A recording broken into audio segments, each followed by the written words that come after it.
Talking about taxes, because it has a role with the new Green Deal. Yes. Which does and Medicare for all of those and Medicare things for we're all. going to need.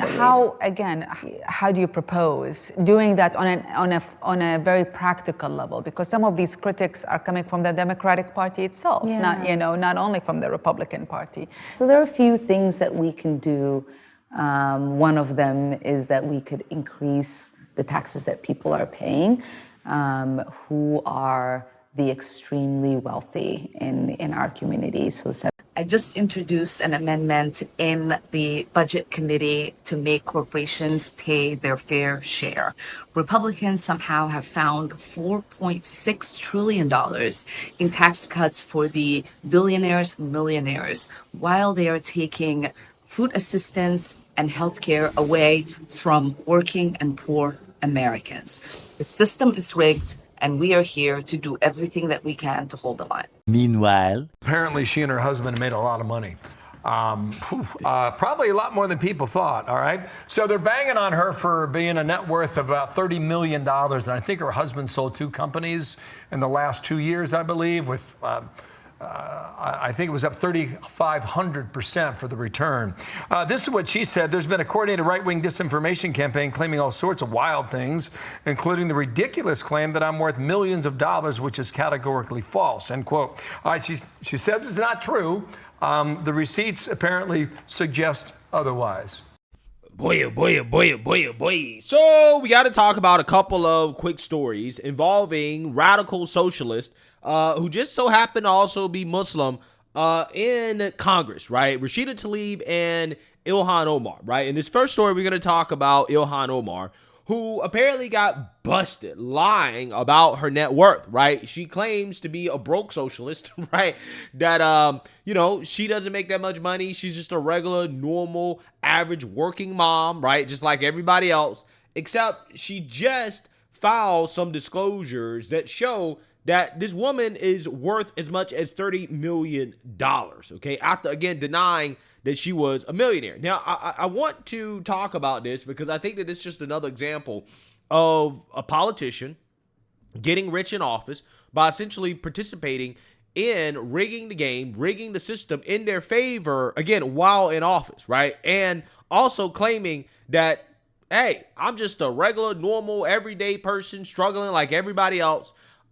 Socialism is great. The rich are evil, right? While at the same time, again, getting rich in office, okay?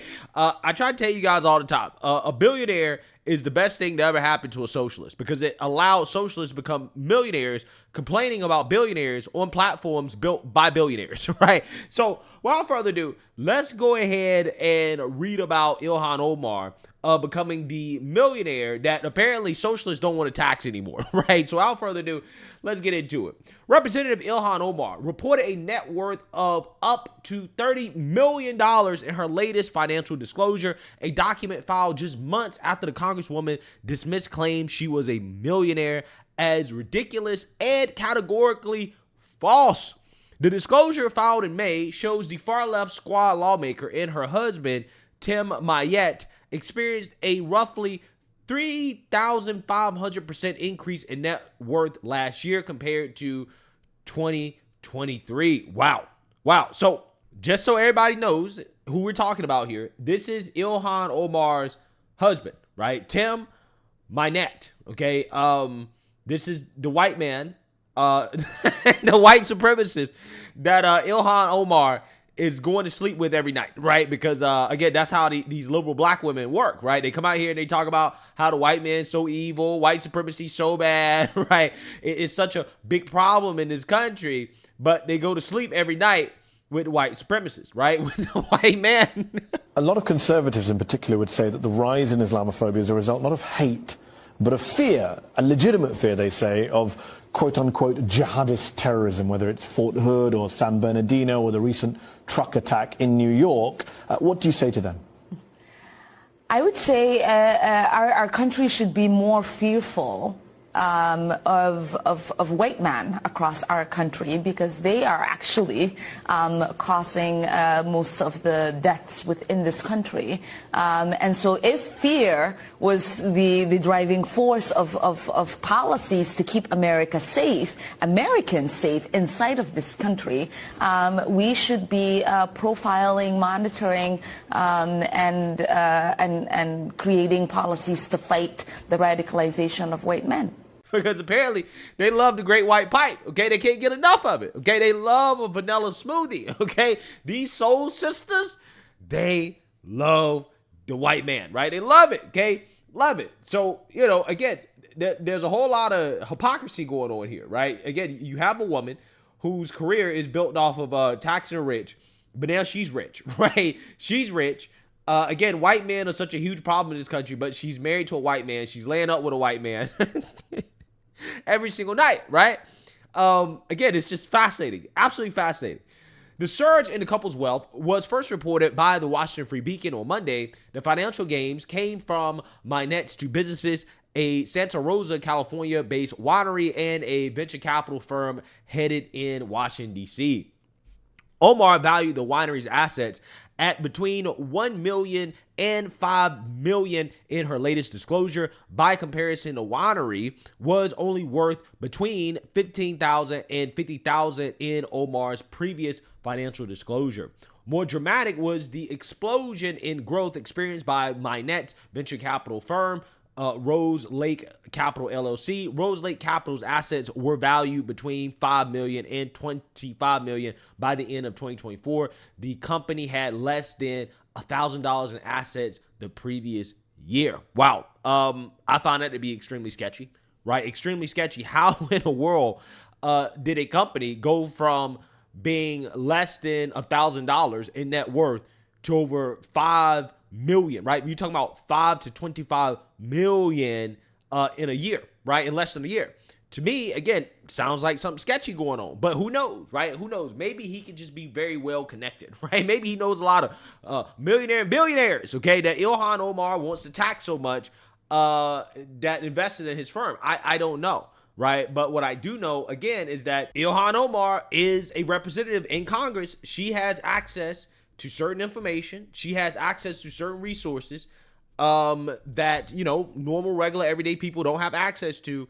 And this is a part of the same pattern behavior that we see from a lot of these politicians who go into Congress broke. Okay, again, Ilhan Omar apparently had a negative net worth, okay, of $45,000 when she was first elected. Now, all of a sudden, less than 10 years later, she's worth $30 million.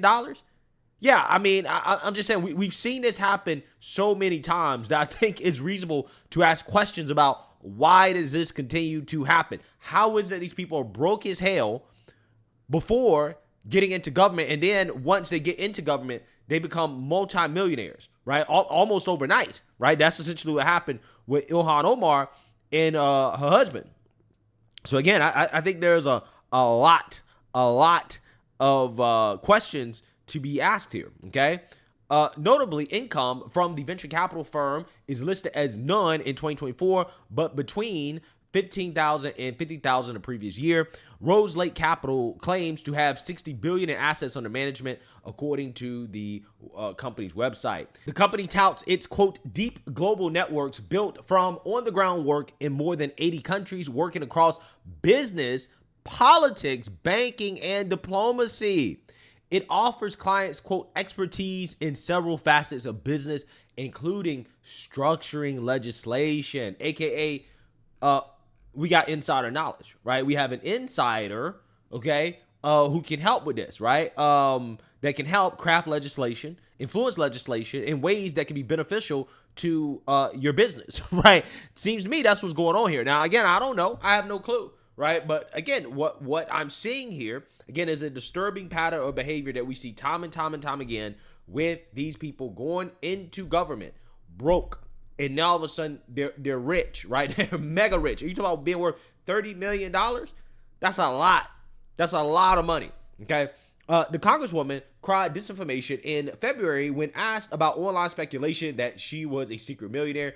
Quote, since getting elected, there has been a coordinated right-wing disinformation campaign claiming all sorts of wild things, including the ridiculous claim, I am worth millions of dollars, which is categorically false, Omar told Business Insider. I am a working mom with student loan debt. Unlike some of my colleagues and similar to most Americans, I am not a millionaire and raising a family while maintaining a residence in both Minneapolis and DC, which are amongst the most expensive housing markets in the country, she added. The disclosure does list as much as $100,000 in credit card and student loan debt owed by Omar. Yeah, so I mean, listen, here's the thing, right? She can say what she wants. Okay, she personally might not be a millionaire, okay? But along with her husband, which, you know, when you look at how marriage is supposed to work, right? You're essentially supposed to be one person at that point, right? One entity. You are worth millions of dollars, right? And, you know, I think it's misleading to be in a marriage, to be married to a man who is worth all that money while at the same time pretending to be, quote unquote, working class, right? But I guess she has to do that because, again, being a multimillionaire socialist probably isn't good for the grift, right? Probably not good for the grip, okay? So with that being said, we got to talk about another radical Muslim socialist in Congress, Rashida Tlaib, who was participating in a rallying cry for the pro-Palestinian movement. Now, this rally was called the People's Conference for Palestine, and it was held in Detroit. Now, this has slipped under the radar of the mainstream liberal media, but I want to talk about this because these people are saying the quiet part out loud when it comes to how they feel about America. That America is an evil country and that the idea of America must be destroyed, right? This is who Democrats are in bed with, right? This is who they're in bed with. Let's go ahead and play this clip of Rashida Tlaib losing her mind during her speech. They thought they could kill us, rape us, imprison us, violently uproot us from our olive tree farms, starve our children to death, and we would disappear. Well, guess what? Now we're in Congress, and we're every corner of the United States. Y'all, they just don't get it. They just don't get it. They will never truly comprehend, Ya Jama'ah, even after 7 decades, that we aren't going anywhere. We are just getting started.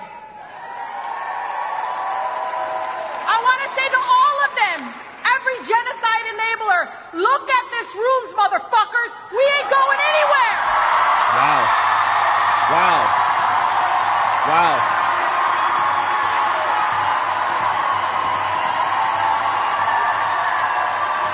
Classy stuff, right? Classy stuff here from Democrats. Again, a room full of radicals, right?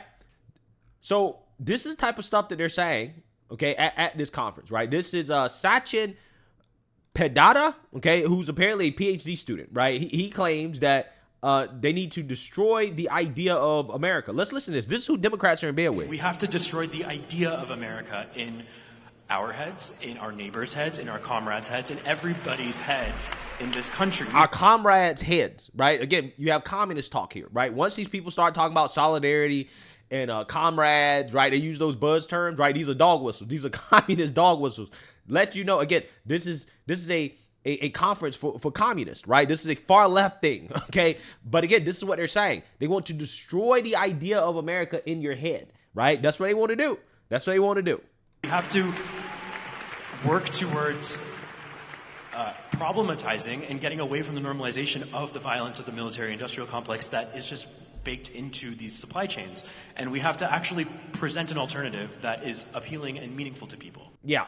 So, again, these type of people are claiming that we live in an evil country, okay? And, quote, therefore, the thing to do is destroy the idea of America in Americans' heads so that they can see the humanity of everybody outside the warping of American exceptionalism and imperialism and all these evil things. Amazing. Absolutely amazing. This person is saying they need to globalize the intifada. We wanted to globalize the intifada, to expose to the world that Israel's policies have nothing to do with security, that Israel tries to tell the world, and that our government also regurgitates, gaslighting us. We thought We thought that if we could get this message out, the world would wake up and not allow Israel to do this, to do what it's doing. And I must admit, that was a bit of naivete on our part. But we have and we will continue to globalize the Intifada. Wow. Wow. Again, these are the type of radicals that we're dealing with here, right? So, when the president says, hey, these people who come from overseas to come and study in the United States of America. We have to destroy the idea of America in our heads. And they want to push this type of stuff right here, right? This type of ideology. We need to destroy the idea of America. Yeah, I mean, this is why President Trump is calling for these people to be deported, right? This is why, right? I mean, destroy the idea of America. You think that it's a good idea to have these people be in our country talking about you need to destroy the idea of America, and they're living in this country? Which, by the way, I mean, if you hate America so much, right? If America is so evil, why are you here? Right? Why are you here? I don't get it. I don't understand it. I really don't, right? If America is so evil and so bad, why are you here? Okay? Why aren't you in the Middle East where apparently things are much better? I don't get it. I really don't. But again, the hypocrisy is everywhere with these people, right? They hate America, but they want to stay here. Ilhan Omar claims that she wants to tax the rich and ain't pay their fair share, and that, she's just a working mom and all this, working class. But yet, again, she's a multi-millionaire. She claims that the white man is so bad, right? White supremacy so evil. But yet, she's in bed with her oppressor, right? She goes to sleep with him every single night, literally.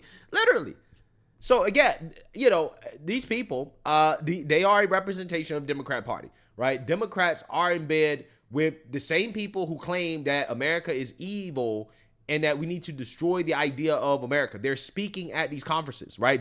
This is the Democrat Party, folks. This is the type of people that they're appealing to, okay? So, there are a lot of radicals that are living in this country. At this point, these individuals are essentially calling for the destruction of this country. That's what they're doing, okay?